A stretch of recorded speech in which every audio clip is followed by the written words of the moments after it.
আসসালামু আলাইকুম। তো আজকের ব্লগটা হচ্ছে আমার ছেলেকে নিয়ে। তো আমার ছোট ছেলেটা আমার না চাওয়াতেই দুনিয়াতে আসা। আসলে যখন জানতে পারি যে আমি প্রেগনেন্ট, তখন আমি অনেক রাগ করেছিলাম, অনেক কান্নাকাটি করেছিলাম।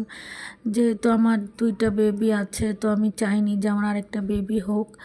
তো এটা তো ছিল আল্লাহর একটা পুরস্কার, যেটা আমার মা বলেছেন যে আমাকে আল্লাহ তাআলা অনেক খুশি হয়ে এই পুরস্কারটা আমাকে দিয়েছেন। তো যাই হোক, না চাওয়াতেও যে বেবিটা হয়েছে, তারপরে আল্লাহ হয়তো একটু আমার উপর রাগ করেছিল। তাই আমি 2 মাস যখন হলো, তখন আমি হাসপাতালে গেলাম এনআইসিউতে বেবিকে নিয়ে।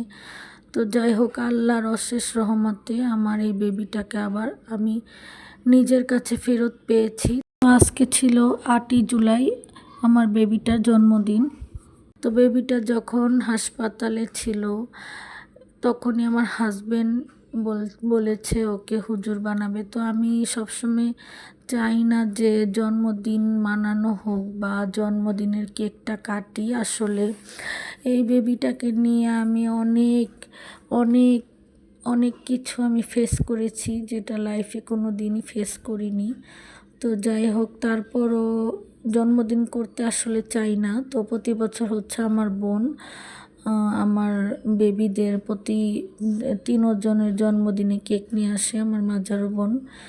তো ওই আশাতেই ছিলাম যে এবারও হচ্ছে ওরা সবাই আসবে। তো দেখলাম যে বাপের বাড়ি, শ্বশুর বাড়ি ওরা হচ্ছে অতটা মনে রাখতে পারে না, তো বাপের বাড়ির লোকজনরা একটু মনে রাখে। তো যাই হোক, সবাই আমার অনেক কাছে থাকে। তো এইবার দেখলাম যে বিকেল হয়ে গেল, কেউ কোনো খোঁজ পাচ্ছিলাম না। তো ভাবলাম যে মাংস ভিজিয়েছিলাম বিরিয়ানি করার জন্য, তো এটা দিয়ে আমি খিচুড়ি রান্না করলাম। তো ভেবেছি যে সবাই আসলে আবার রান্না বান্না করব। তো গরুর মাংস দিয়ে চাল, ডাল, বুটের ডাল দিয়ে, মোটা চাল দিয়ে হচ্ছে আমি খিচুড়িটা রান্না করেছিলাম। তো খিচুড়িটা আমি বিকালবেলা রান্না করেছি গরুর মাংস দিয়ে, সব কিছু দিয়ে তারপরে খিচুড়িটা রান্না করেছি। খিচুড়িটা খুবই মজার হয়েছে। তো দেখলাম যে কেউই আসলো না। তো সন্ধ্যার দিকে হচ্ছে আমরা খিচুড়িটা খেলাম। তো আমাদের কোনো বার্থডের প্রিপারেশন ছিল না। তো আমার ছেলে আর মেয়ে অনেক কান্নাকাটি করতেছিল। তো আমার হাজব্যান্ডকে অনেক বলে টলে তারপর কেক আনাতে পাঠালাম রাত 10টার সময়। তো আমার হাজব্যান্ড বললো বৃষ্টির সময় আর কেক আনার দরকার নেই, কালকেই নিয়ে আসি। তো ওরা যেহেতু মানতে ছিল না, তো রাতে 10টার দিকে হচ্ছে আমার হাজব্যান্ড কেক আনতে যায়।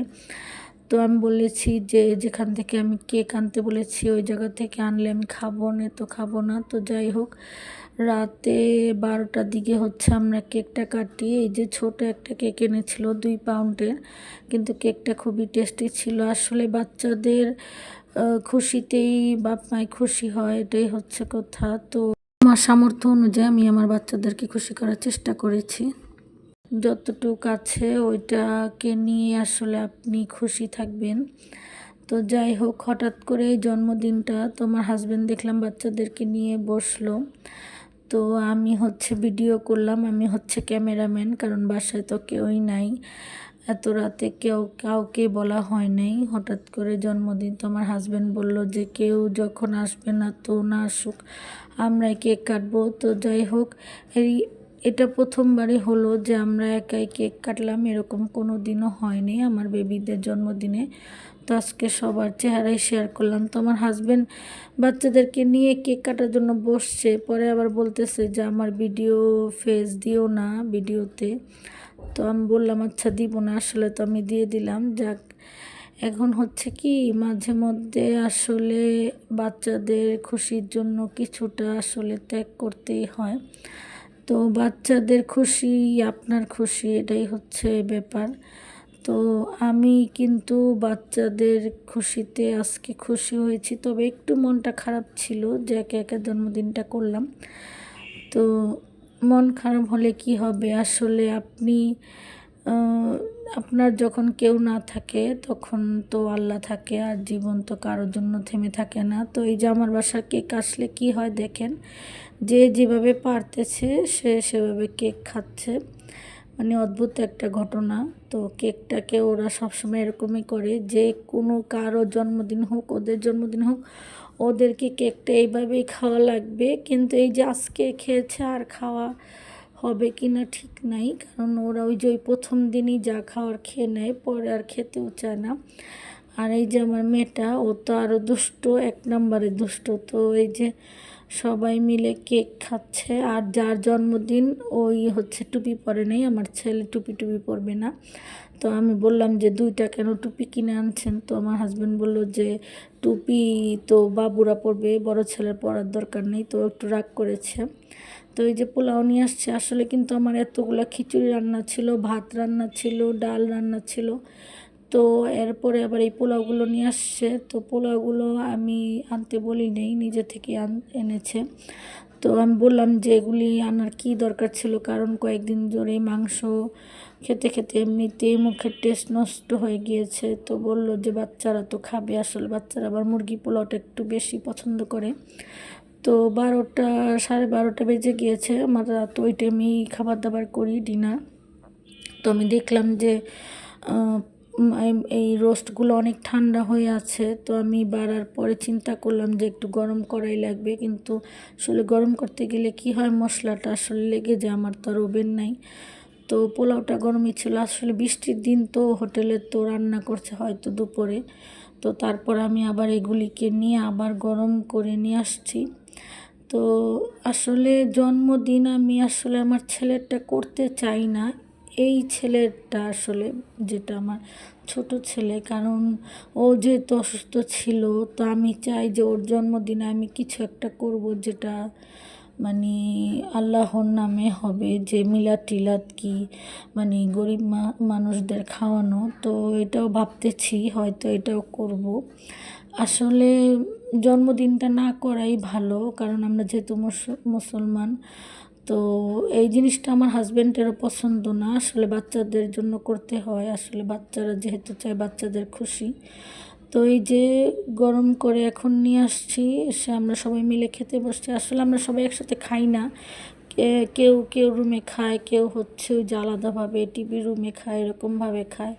আমার ছোট ছেলে তো টিভি রুমেই খায়, আমার হাজব্যান্ড হচ্ছে খায় টেবিলে।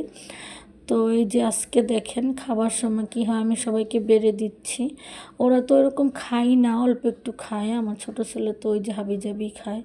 তো আজকে হচ্ছে খুশিতে একটু বসেছে, ও তো ঘুমই ছিল, ওকে টেনে টুনে উঠিয়েছে। ওরা দুইজন বলল যে কেক কাটবা না, ওঠো। তো আসলে ওই খুশিটাই হচ্ছে বড় কথা, খুশির চেয়ে আর বড় কিছুই নাই, খাওয়া দাওয়াটা বড় কথা না। তো এই যে আমার বড় ছেলে বলতেছে ওর জন্য একটা গিফট আনবে। তো আমি বললাম যে বৃষ্টির মধ্যে আর যাওয়ার দরকার নাই, কারণ বাইরে প্রচুর বৃষ্টি, আজকে কয়েকদিন ধরে বৃষ্টি একটু থামতেছে না। তো আমি বললাম যে কালকে এনে দিও, নাকি গিফট দিবে। আমি বললাম যে টাকা নষ্ট করার দরকার নেই, কিন্তু ও বললো দিবে। তো এই যে আমার হাজব্যান্ড হচ্ছে গরুর মাংসের চাপ নিয়ে আসছে। আমি বললাম যে গরুর মাংসের চাপ আনার কী দরকার, যেহেতু গরুর মাংস আমরা ফ্রিজে আছে, আমরা খাচ্ছি কয়েকদিন ধরে। বললো যে না, চাপটা একটু ভিন্ন ধরনের। তো এই চাপটা নিয়ে হচ্ছে বাপ ছেলে মিলে একটু ঝগড়াঝাটি চলছে। ওরা, আমার ছেলে হচ্ছে খাবে, আমার হাজব্যান্ড বলতেছে যে না এটা অনেক টেস্ট। আসলে ও এরকমই করে, আমার ছেলেকে সবসময় রাগ উঠায়, ও আবার সহজে রেগে যায়।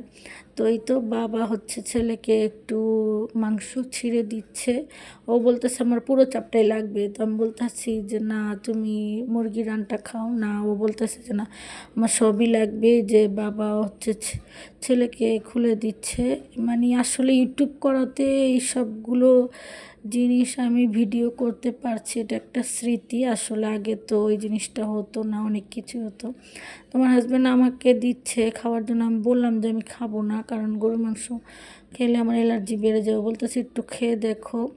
তো আমি একটু খেয়ে দেখলাম যে ভালোই আছে টেস্টটা। তো আমি বললাম যে আপনি খান, ও বললো যে না আর একটু নাও। তো আমার হাজব্যান্ড আমাকে দিল মাংস একটু খেতে। আমি আসলে খাবোই না, আমি সন্ধ্যার দিকে খিচুড়ি খেয়েছি। ওই যে গরম গরম খিচুড়ি না খেলে তো ভালো লাগে না। আমি হচ্ছে ওই যে সন্ধ্যার দিকে যে মাগরিবের নামাজের পরে খিচুড়িটা খেয়েছি, ওই যে আমার হাজব্যান্ড আমাকে দিচ্ছে। আসলে এই সব মুহূর্তগুলো ইউটিউবে ভিডিও করার কারণে এগুলি আসলে এই যে আমি স্মৃতি হিসাবে রাখতে পারছি, এটাই সবচেয়ে বড় কথা। আর এই যে আমার হাজব্যান্ড হচ্ছে কোকটা নর্মাল করার জন্য ট্রাই করতেছে, আসলে কোকটা অনেক ঠান্ডা, আমার ছেলে নিয়ে আসছে। অনেকগুলো মনের কথা বলে ফেলেছি, সবাই ভুল বুঝবেন না। আজকে এই পর্যন্ত। আসসালামু আলাইকুম।